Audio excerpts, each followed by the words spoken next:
ලංකාවේ සුන්දර රම්බොඩ කඳුපන්ති අතරේ අපි නොදන්නා අතිශය භයානක සහ අද්භූත රහසක් සැඟවිලා තියෙනවා කියලා ඔබ දන්නවද? අද මම ඔබව අරගෙන යන්නේ වසර දහස් ගණනකට පෙර රාවණා රජු විසින් සීතා දේවිය සිරකර තැබූ බව කියන මේ ගමන ලෙහෙසි පහසු එකක් නෙවෙයි.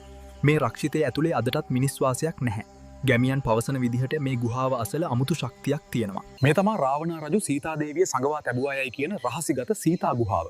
මේ ඝන කැලෑව ඇතුලේ අදටත් මාලිමා යන්ත්‍ර පවා අක්‍රිය වෙන අවස්ථා තියෙනවා. කවුරුත් නොදන්න මේ ගුහාව රාවණා රජුගේ භූගත උමං මාර්ග ජාලයකට සම්බන්ධයි.